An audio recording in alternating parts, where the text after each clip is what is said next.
Hi friends, exam selective Shri ചാനലിലേക്ക് സ്വാഗതം. KAS LSGS degree mains LDC 2024 ഈ എക്സാംസിന് വേണ്ടിയുള്ള ഒരു മോക്ക് ടെസ്റ്റ് ആണ് ഇന്നത്തെ ക്ലാസ്സിൽ നോക്കുന്നത്. ചോദ്യങ്ങൾ ഇംഗ്ലീഷിലും മലയാളത്തിലും എക്സ്പ്ലെയിൻ ചെയ്തു തരുന്നുണ്ട്. ആദ്യത്തെ ചോദ്യം, milpa and ladang are different names for options. Option A shifting cultivation, option B mixed farming, option C truck farming, option D plantation agriculture. Options: Option A shifting cultivation, Option B mixed farming, Option C truck farming, Option D plantation agriculture. മിൽപ്പയും ലഡാങ്ങും എന്തിന്റെ വ്യത്യസ്ത പേരുകളാണ്? Options: option A shifting കൃഷി, option B സമ്മിശ്ര കൃഷി, option C truck കൃഷി, option D തോട്ടം കൃഷി. Answer: shifting cultivation അഥവാ ഷിഫ്റ്റിംഗ് കൃഷി. മിൽപ്പയും ലഡാങ്ങും ഷിഫ്റ്റിംഗ് കൃഷിയുടെ വ്യത്യസ്ത പേരുകളാണ്. എക്സ്ട്രാ പോയിന്റ്സ് നോക്കാം. എന്താണ് shifting cultivation? A plot of land is cleared by felling the trees and burning them. Dashes are then mixed with the soil and crops like maize, yam, potatoes and cassava are grown. After the soil loses its fertility, the land is abandoned and the cultivator moves to a new plot. Shifting cultivation is also known as slash and burn agriculture. ഈ പോയിന്റ്സിന്റെ Malayalam explanation പറയുന്നതാണ്. മലയാളത്തിൽ convert ചെയ്യുമ്പോൾ correct രീതിയിലുള്ള മലയാളത്തിലല്ല വരുന്നത്, കുറച്ച് മാറ്റങ്ങളുണ്ടാവും. അപ്പോൾ നിങ്ങളത് adjust ചെയ്യുക. എന്താണ് ഷിഫ്റ്റിംഗ് കൃഷി? മരങ്ങൾ മുറിച്ചും കത്തിച്ചും ഒരു സ്ഥലം വെട്ടിത്തെളിക്കുന്നു. അതിനുശേഷം മരങ്ങൾ കത്തിച്ച ചാരം മണ്ണിൽ കലർത്തുകയും ചോളം, ചേന, കിഴങ്ങ്, മരിച്ചീനി തുടങ്ങിയവ കൃഷി ചെയ്യുന്നു. ഷിഫ്റ്റിംഗ് കൃഷി സ്ലാഷ് ആൻഡ് ബേൺ കൃഷി എന്നും അറിയപ്പെടുന്നു. ഇനി ഓരോ രാജ്യങ്ങളിൽ ഷിഫ്റ്റിംഗ് കൃഷി ഏതൊക്കെ പേരിൽ അറിയപ്പെടുന്നു നോക്കാം. Mexico shifting cultivation is known as milpa. Malaysia, shifting cultivation is known as ladang. Brazil, shifting cultivation is known as roca. മെക്സിക്കോയിൽ ഷിഫ്റ്റിംഗ് കൃഷി അറിയപ്പെടുന്നത് മിൽപ്പ. മെക്സിക്കോയിൽ ഷിഫ്റ്റിംഗ് കൃഷി മിൽപ്പ എന്നറിയപ്പെടുന്നു. Mexico milpa. മലേഷ്യയിൽ ഷിഫ്റ്റിംഗ് കൃഷി ലഡാങ് എന്നറിയപ്പെടുന്നു. Malaysia ladang. ബ്രസീലിൽ ഷിഫ്റ്റിംഗ് കൃഷി റോക്ക എന്നറിയപ്പെടുന്നു. Brazil roca. ഇനി ഇന്ത്യൻ സംസ്ഥാനങ്ങളിൽ ഷിഫ്റ്റിംഗ് കൾട്ടിവേഷൻ അറിയപ്പെടുന്ന പേരുകൾ ഏതൊക്കെയാണെന്ന് നോക്കാം. Jhumming or jhum, hilly states north east India, മലയോര സംസ്ഥാനങ്ങൾ വടക്കുകിഴക്കൻ ഇന്ത്യ. ഇന്ത്യയുടെ നോർത്ത് ഈസ്റ്റ് സ്റ്റേറ്റ്സിൽ ഷിഫ്റ്റിംഗ് കൾട്ടിവേഷൻ അറിയപ്പെടുന്നത് ജുമ്മിങ് അഥവാ ജും. പോഡു ആന്ധ്രാപ്രദേശ്, ബ്രിങ്ക ഒറീസ, കുമാരി ഓർ കുമാര വെസ്റ്റേൺ ഗട്ട്സ് പശ്ചിമഘട്ടം, വാൾട്ര or waldre Rajasthan, pamlou Manipur, kurwa Jharkhand, khil Himalayan belt മേഖല. Jhumming or jhum, hilly states north east India, podu Andhra Pradesh, bringa Orissa, kumari or kumara western Ghats, waltra or waldre Rajasthan, pamlou Manipur, kurwa Jharkhand, khil Himalayan belt. ഇത്രയാണ് ഷിഫ്റ്റിംഗ് കൾട്ടിവേഷൻ്റെ പോയിന്റ്സ്. ഈ പോയിന്റ്സ് ഒക്കെ നമുക്ക് മനസ്സിലാക്കാമെന്ന് വിശ്വസിക്കുന്നു.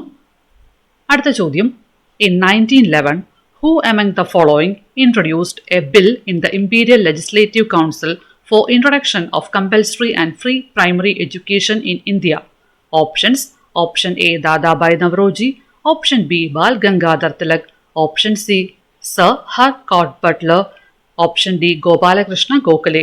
Options: Option A Dadabhai Navroji, Option B Bal Gangadhar Tilak, Option C Sir Harcourt Butler, Option D Gopalakrishna Gokhale. In 1911 who among the following introduced a bill in the Imperial Legislative Council for introduction of compulsory and free primary education in India?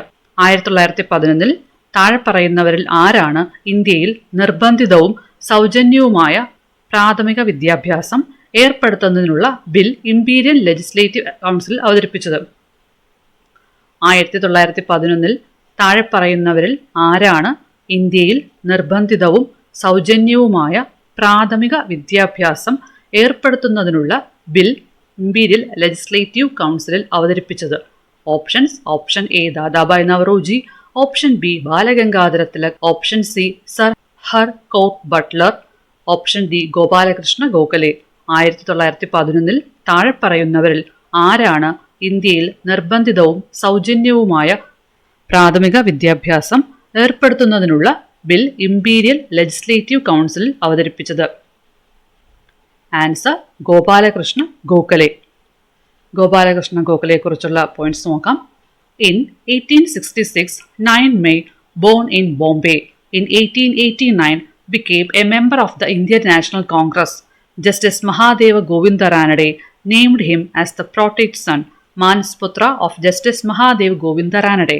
Gokhale was praised because for his elegant submission on the financial condition of India in front of Welby Commission. On Gokhale's advice, Gandhiji spent a year travelling around British India getting to know the land and its people. Political guru of Gandhiji, political mentor of both Gandhiji and Muhammad Ali Jinnah. ഈ വായിച്ചിരിക്കുന്ന പോയിന്റ്സിൽ കൂടുതൽ പോയിന്റ്സും വിവിധ മത്സര പരീക്ഷകൾ repeat ആയിട്ട് ചോദിച്ച ചോദ്യങ്ങളുടെ ഉത്തരങ്ങളാണ്. മലയാളത്തിലുള്ള explanation നോക്കാം. ഗോപാലകൃഷ്ണ ഗോഖലെ 1866 മെയ് 9 ബോംബെയിൽ ജനിച്ചു. 1889 ഇന്ത്യൻ നാഷണൽ കോൺഗ്രസിൽ അംഗമായി. Indian national Congress INC. Justice Mahadeva Govinda Ranade അദ്ദേഹത്തെ പ്രോട്ടേജ് സൺ എന്ന് നാമകരണം ചെയ്തു. ജസ്റ്റിസ് മഹാദേവ ഗോവിന്ദ റാനയുടെ മാനസപുത്രൻ. വെൽബി കമ്മീഷൻ മുമ്പാകെ ഇന്ത്യയുടെ സാമ്പത്തിക സ്ഥിതിയെക്കുറിച്ചുള്ള ഗംഭീരമായ പ്രഭാഷണത്തിന് അദ്ദേഹം പ്രശംസിക്കപ്പെട്ടു. ഈ ഒരു പോയിന്റ് SSC എക്സാമിന് ചോദിച്ചൊരു ചോദ്യമാണ്. വെൽബി കമ്മീഷൻ മുമ്പാകെ ഇന്ത്യയുടെ സാമ്പത്തിക സ്ഥിതിയെക്കുറിച്ചുള്ള ഗംഭീരമായ പ്രഭാഷണത്തിന് അദ്ദേഹം പ്രശംസിക്കപ്പെട്ടു. നമ്മൾ മലയാളത്തിലോട്ട് കൺവേർട്ട് ചെയ്യുമ്പോൾ കറക്റ്റ് മലയാളം ഫോമിൽ വരില്ല.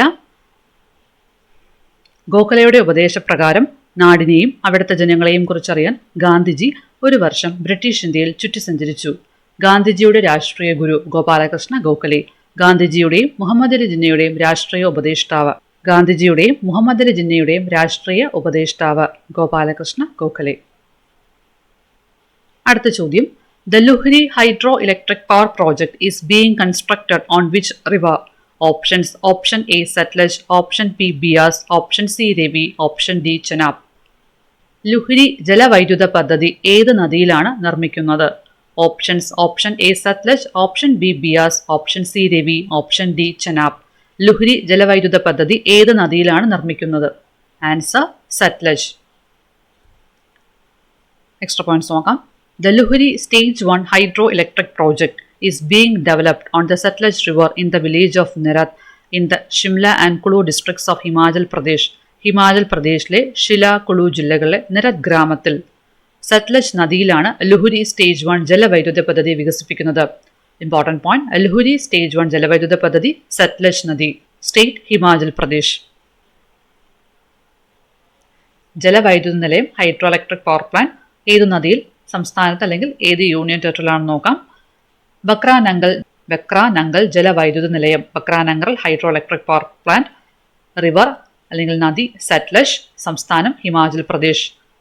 നട്പ ജക്രി ജലവൈദ്യുത നിലയം, Nathpa Jhakri hydro electric power plant, Sutlej നദി Himachal Pradesh.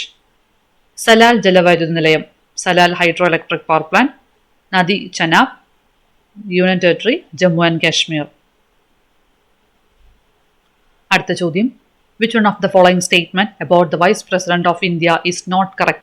Options: Option A not eligible for re-election, Option B must not be less than 35 years of age, Option C is elected by members of an electoral college consisting of members of both houses of parliament, Option D term of office is 5 years. Options: Option A not eligible for re-election, Option B must not be less than 35 years of age, Option C is elected by members of an electoral college consisting of members of both houses of parliament, Option D term of office is 5 years. മലയാളത്തിൽ ചോദിച്ചു നോക്കാം. Indian ഉപരാഷ്ട്രപതിയെക്കുറിച്ചുള്ള പ്രസ്താവനകളിൽ ഏതാണ് ശരിയല്ലാത്തത്? Options: option A വീണ്ടും തെരഞ്ഞെടുപ്പിന് യോഗ്യനല്ല, option B പ്രായം 35 വയസ്സിൽ താഴെയായിരിക്കരുത്, option C പാർലമെന്റിൽ ഇരുസഭകളിലെയും അംഗങ്ങൾ അടങ്ങുന്ന ഇലക്ട്രൽ കോളേജിലെ അംഗങ്ങളാണ് തിരഞ്ഞെടുക്കുന്നത്, ഓപ്ഷൻ ഡി കാലാവധി 5 വർഷമാണ്. ഇന്ത്യൻ ഉപരാഷ്ട്രപതിയെക്കുറിച്ചുള്ള പ്രസ്താവനകളിൽ ഏതാണ് ശരിയല്ലാത്തത്? ശരിയല്ലാത്ത പ്രസ്താവന ഓപ്ഷൻ എ ആണ്, നോട്ട് എലിജിബിൾ ഫോർ റീഎലക്ഷൻ. വീണ്ടും തെരഞ്ഞെടുപ്പിന് യോഗ്യനല്ല എന്നുള്ള ഓപ്ഷൻ തെറ്റാണ്.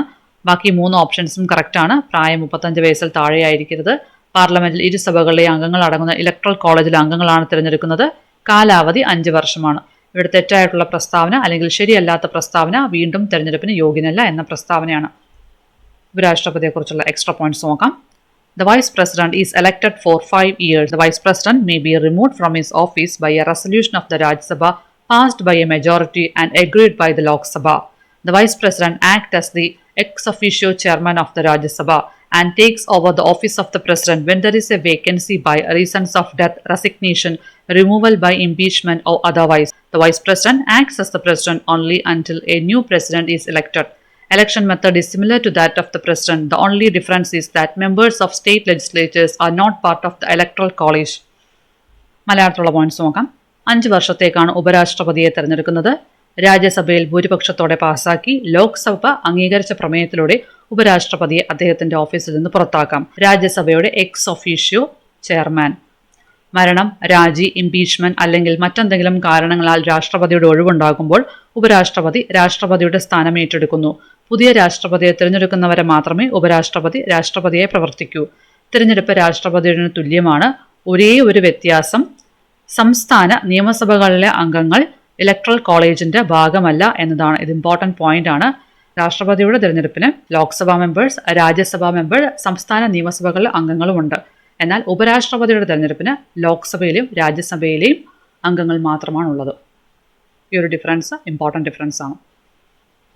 അപ്പോൾ ഇത്രയാണ് ഇന്നത്തെ ക്ലാസ്സിലെ ചോദ്യങ്ങൾ. എല്ലാവർക്കും മനസ്സിലായി കാണുമെന്ന് വിശ്വസിക്കുന്നു. ക്ലാസ് ഇഷ്ടപ്പെട്ടാൽ ലൈക്ക് ചെയ്യുക, നിങ്ങളുടെ അഭിപ്രായങ്ങൾ പറയുക. കൂടുതൽ ക്ലാസ്സുകൾ പെട്ടെന്ന് കിട്ടാൻ ചാനൽ സബ്സ്ക്രൈബ് ചെയ്യുക. Thanks for watching. Subscribe for more videos.